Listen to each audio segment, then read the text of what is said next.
we got our tea, and I'm gonna be sitting on the floor here. I'm actually so happy that you clicked on this video because I have missed you guys. I have missed you guys this week. I've missed speaking and just talking about what the Lord has placed in my heart for this week. This week has been very busy for me, but like the fun busy, you know? Like the fun busy where life is exciting and there's new projects. Like, I told my sister the other day that every day feels like Christmas here at our apartment. So things are going really good. Thank you guys for all the messages and the love and support on my Insta. Today we built a desk with just a butter knife. And if you follow me on Instagram, you would have seen that. So every day is kind of an adventure around here, and I'm just so thankful to God for all the provisions and the amazing things that He is doing and will do in the future for me, for my sister, for us. That includes you as well, because obviously we're vibrating at the same frequency and we're on the same kind of channel if you're here, right? So I'm very thankful for you today. Let's get into it. So when I was little, I grew up in Mexico. Okay, I grew up in Mexico, mainly my childhood until I was about 8 years old, and then from 8 I moved here to Calgary, Canada. And anyways, so there was this like little corner shop, little corner store where my grandma used to like to give me spare change in order for me to go get tortillas or go get eggs or whatever was missing in the household. You could just run to the corner store and get it, you know, last minute. And so I would like to run those errands when I was a kid, mainly because my grandma graciously gave me a little extra for me to spend it on whatever I would like, whether that be chips, popcorn, drinks, etc. Anyways, so there was this one time where she gave me extra change, as she usually did. But when I walked into the corner store, they had installed this new machine. It was a gambling machine for kids. And I had this idea of like trying it out, you know, just for fun. And when I tried it, I won.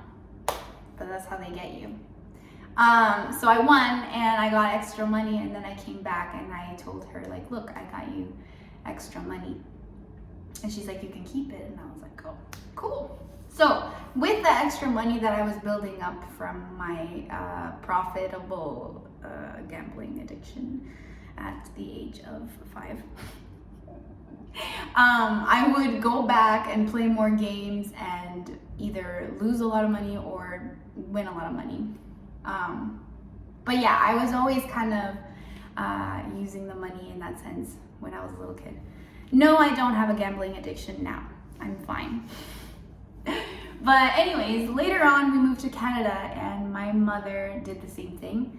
My mother would give me money for lunch so I could buy whatever the heck I wanted, etc., etc. And my father was actually the one that taught me how to manage my money properly. So he would tell me to save, he would tell me to buy intelligent things. He also taught me how to create a wants versus needs list, which to this day I still use. So yeah, a lot of like budgeting and money rules, and I've had my fair share of experiences with money, and I'm sure you have too. And so I wanted to speak on that, kind of like money, but it can extend to other areas of our life as well.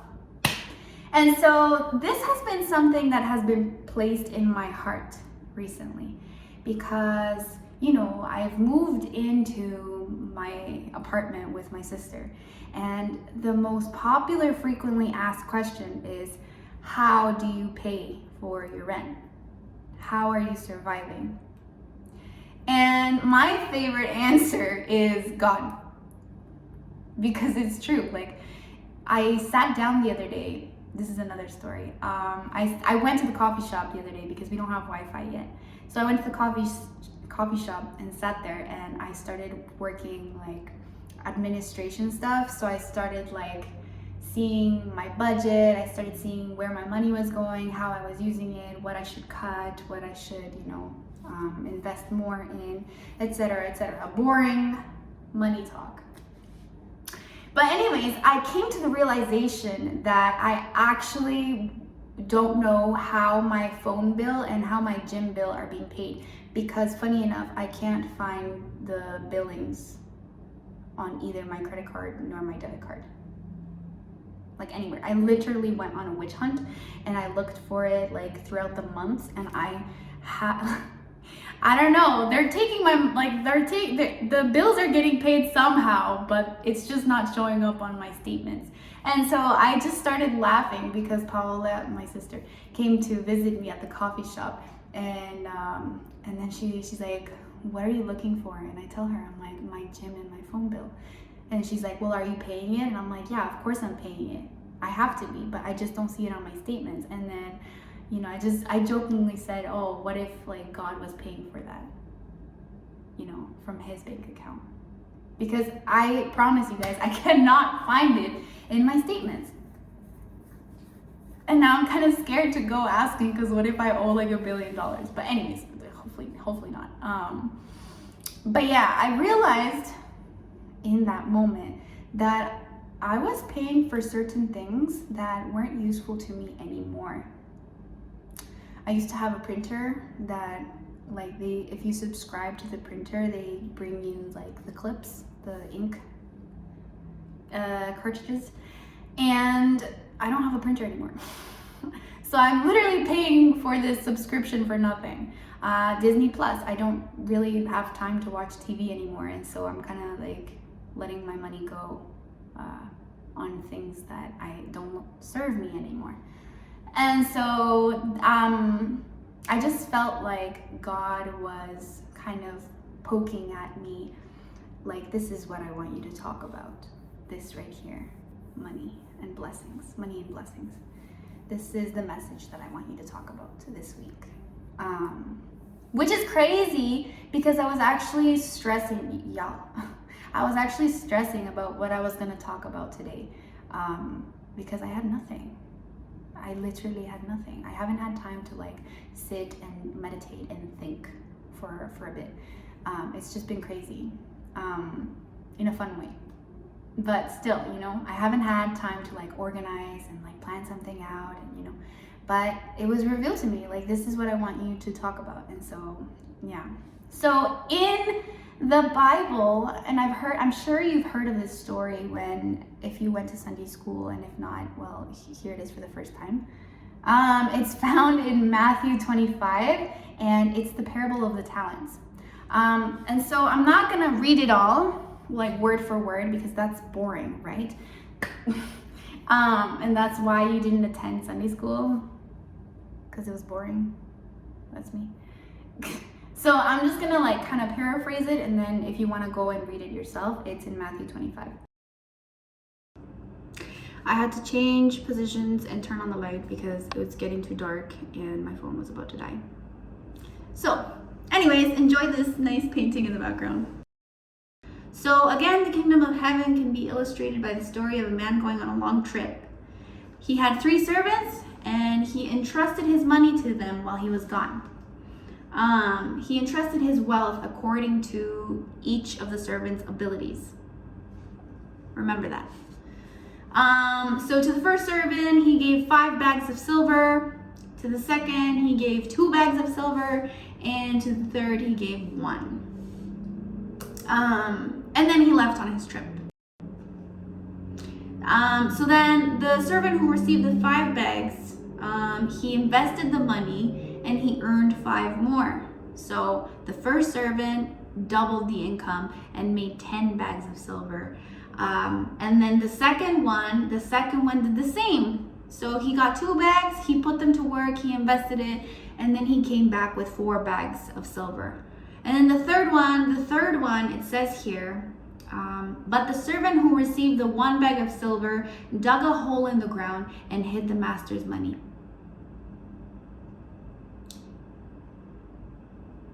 Anyways, yeah. So after a long time, the master returned from his trip and called them to account for how they had used his wealth. And the first servant told him, "Master, you gave me 5 bags of silver and I invested it and I earned 5 more." And then the master was like, "Wow, you're such a good servant. And you know what? For that, next time I go on a trip, I'm going to give you more." And then the second servant did the same. The master went up to him and the second servant was like, "Lord, you gave me 2 bags of silver and now I made you 4. And then the master was like, "Wow, you are also an amazing servant. So next time I'll trust you with more." Yeah.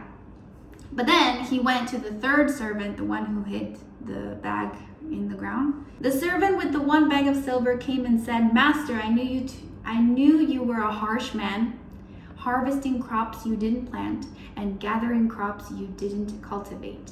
I was afraid I would lose your money, so I hid it in the earth. Look, here is your money back." Can you imagine? Can you imagine having servants and you trust 3 of them? You trust one with a lot of your money and he makes you proud. He makes you a lot of money when you come back. Wow, amazing. Who doesn't like more money, right? More resources, And then the second servant, you gave him like a little bit less, but they've proved themselves like, wow, like these are good servants. And then, you go up to the last one and he did nothing with your money. Nothing at all. He hid it in the ground. Wouldn't you be unimpressed as well? Anyways, I just think but yeah. And then the master replied, "You wicked and lazy servant, if you knew I harvested crops I didn't plant and gathered crops I didn't cultivate, why didn't you deposit my money in the bank? At least I could have gotten some interest on it." So like the bare minimum.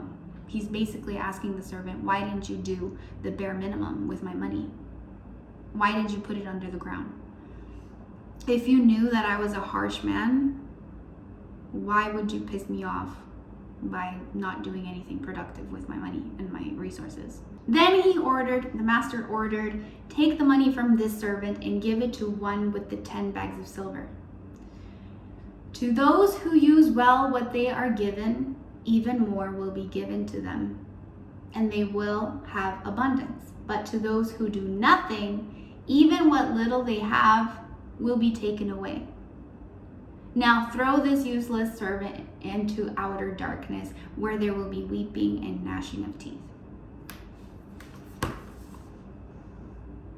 So that was some hot tea, because the last servant got basically cast out from working with the master because of his laziness, because of his lack of initiative, his lack of fruitfulness, his lack of service, his lack of belief, his lack of desire to please his master. And I think that when it comes to us, if we were in the story, we would react the same, right? You hire someone, you have a company, you hire someone to do the job. If they're not doing the job correctly, if they're not making you profit, this is a waste of an employee. And I don't think that it's harsh at all. If you go to your job and just sit there on your phone, your employer is going to fire you because you are not using your time effectively, because you are not making them profit, because you are not helping, you are not being fruitful. So why am I paying you? And same thing here in this parable. It's not to say that God is harsh or anything like this, but it's the same thing. If you're not going to be fruitful, if you're not willing to work, to serve, to work for the glory of God, then why give you blessings? And so that is the message that I got this week. Because for the longest time, I grew up, like we weren't poor or anything growing up. Like I was actually pretty fortunate to never have suffered starvation, to never have suffered any of these things, And if you have, I'm very sorry that you had to deal with that. That's really tough. Very tough, actually. So I was okay. We were kind of middle class, but I did see my father struggling to provide for us. And that kind of left a little scar in my being, in my soul, just watching the struggle of my parents trying to make us survive, trying to make, the household work. And so I kind of promised myself and even my sister that we would be well, at some point, that, I was dedicated at not repeating the cycle, because I trust God and I trust that He has abundance for us all. But this is the wake-up call. This is the wake-up call.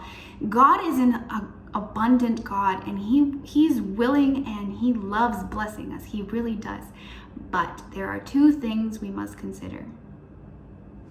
One is that our blessings should never come between our relationship with God. If you suddenly get an abundant amount of money and then you stop spending time with God, that's sad. That's heartbreaking. Okay? Because it's like if you have a relationship with your mom and your dad, and then they get you that car that you've always dreamed of, and then suddenly you no longer come home for Christmas because of your car. It's heartbreaking. So, it upsets the Lord, and it's not good, right? And also the parable that I just read. So anyways, going back to the story that I told you guys about me finding out about my phone and gym bill being mysteriously paid, God told me, because I had the day off, and every time I have the day off, I kind of get stressed because I want to be productive for the same reason. See, it's not just about money. It's not just about money. It is also about our time. It is also about our affections and love. It's also about, yes, our wealth. It's about many things, okay? And so I always think of time like money. Time is money, truly. And so whenever I have a day off, I always feel the pressure to maximize my time. How can I use the gift of time, of free time, to glorify the Lord, to improve my life, to make the rest of the week go smoother? That is my mentality. And so that day that I had it off, God told me, you made a promise and you have this desire in your heart to have more resources, to have more provision for you and your family. Well, how are you serving me with the amount that I've given you? Because, we all have jobs, right? Whether you're working at McDonald's, we all have an income, and how you use the money that you get from your job is going to determine your stewardship skills, and it's going to determine if the Lord will bless you or not. Because it's basically saying to God and to the universe how trustworthy you are with the resources that are allotted to you. So if you have more free days, how are you using that time for the kingdom of God? To improve your life, to improve others' lives.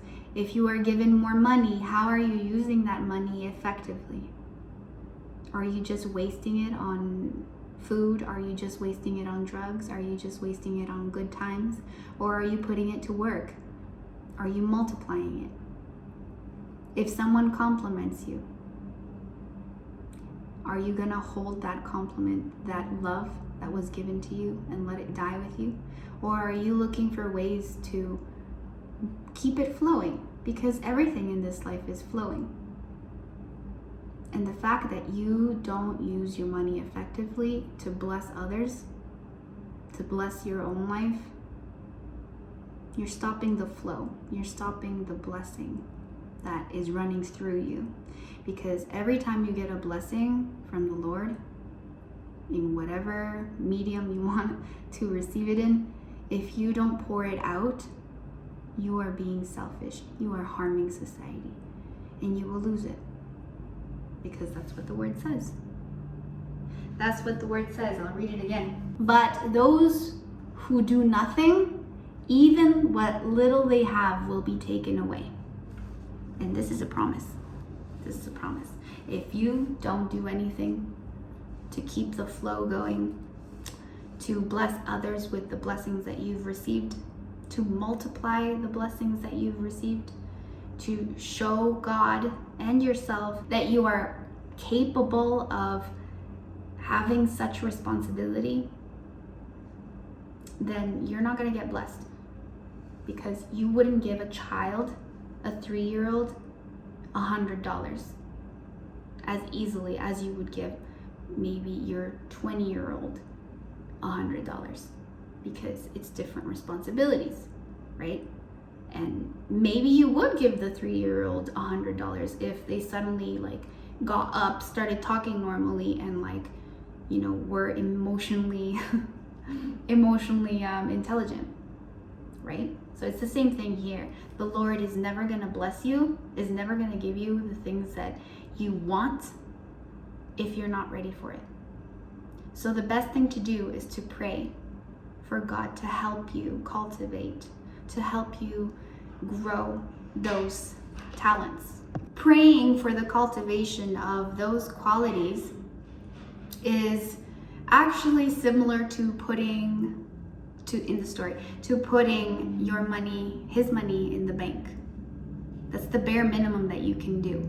However, if you choose to live in fear, if you choose to live in laziness and withhold the blessings, withhold the current blessings that you have, then you are like that servant. You are useless.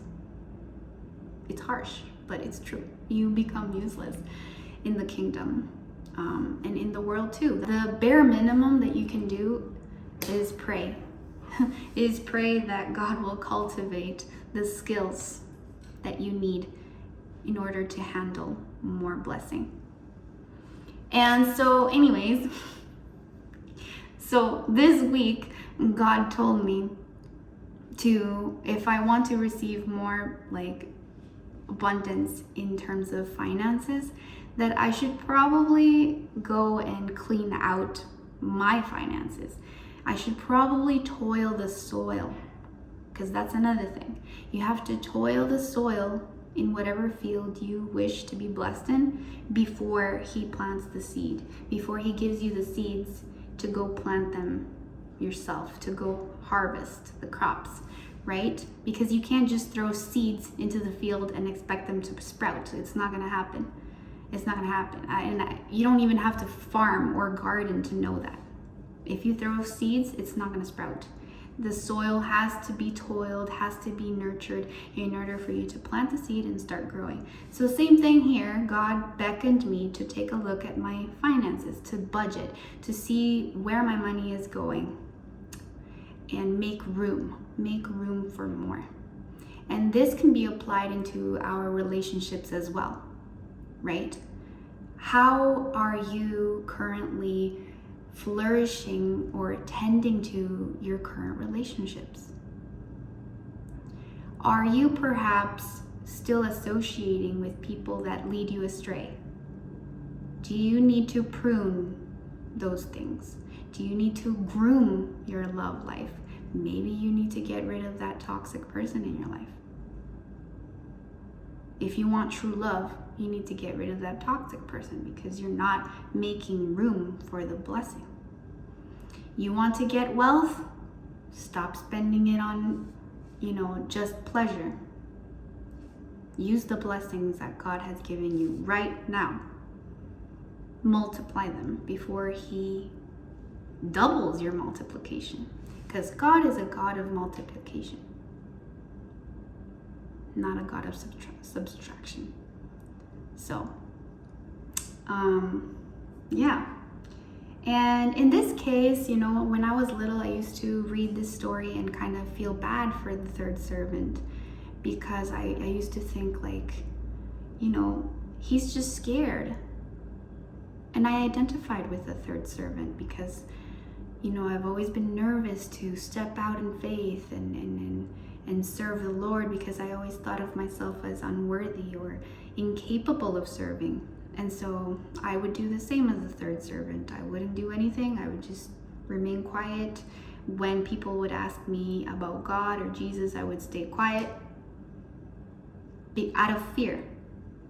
Same with money. I would just like hoard it because I was scared that if I invested it into whatever, that I would lose it. And yeah, or I would just waste it. Like when I was a kid, I would just waste it on video games or whatever. So yeah, God kind of told me, okay, Sophia, you want me to bless you in the area of wealth? Then please take a look at your finances and see how you can bless others with what I've given you right now, and where you can clean up to make room for more. Those are the two things that we must do in order to receive more abundance in whatever field, whether that be time, love, money, etc., happiness. You need to prune, you need to toil the soil, and then you need to plant. So you need to get rid of the weeds, you need to prepare the soil, and then you will be blessed. I wrote here, what riches you currently possess reflect your current stewardship skill. Everything, our current situation, reflects our current stewardship skills. And so if you are poor and broke, if you are loveless, if you don't have time for anything, that is a reflection of your stewardship skills in whatever field that you are struggling with. I would also like to mention that work is not just exclusive to labor, to going to a 9-to-5. When we talk about work, we talk about spiritual work. So you could be unemployed and still working by volunteering, by giving your time, by using your time wisely. You are working. So just because you don't have a job doesn't make you the last servant. What makes you the last servant is your lack of service, your lack of serving the Lord, of using your talents that you currently have in order to be fruitful. That is the last servant. But if you are unemployed and you go volunteer, you are like the first two. You would be like the second one, actually, the second servant. Because, you know, you're not famous, you're not wealthy, but you use your time to bless others. When we get a blessing, we must get into an attitude of welcome. And welcome is a verb, much like love is a verb.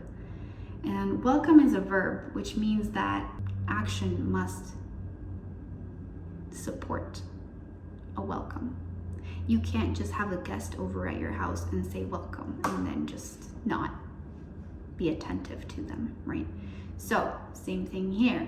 You need to make a welcoming environment for the blessing that you are trying to get. You know, if you want a love life, then you have to make it a welcoming environment for a love to come. And how do you do that? By nurturing your current relationships, by being more loving, by expressing more love everywhere you go. Talk to the barista at the counter, compliment them. I don't know, open the door for somebody. You want more wealth? Okay, well, you know, same thing. Make it a welcoming environment. Stop spending your money on futile things. Invest into something. Open your own business. Your time. You want more time to yourself? Use the little free time that you have to find a way to make more time. Do the dishes today, not tomorrow. Vacuum today, not tomorrow. Free up more time for yourself in the future. This applies for anything. And that is about it. I just wanted to leave you guys with a couple of questions. So what are some ways that you can tend to your land, to your current blessings? How can you use what you currently have to bless others? What areas in your life are you deliberately choosing to withhold out of fear or anxiety or laziness? What is something that you've been called to do, that you've been wanting to do, that you know you should do, but you haven't because you're scared, because you have anxiety, because you're lazy, it's too much work? Don't be afraid of success. Don't be afraid of success. Success is inevitable if you welcome it. And how would your life be different if you put those things that you withhold to use? What would happen if you open that business?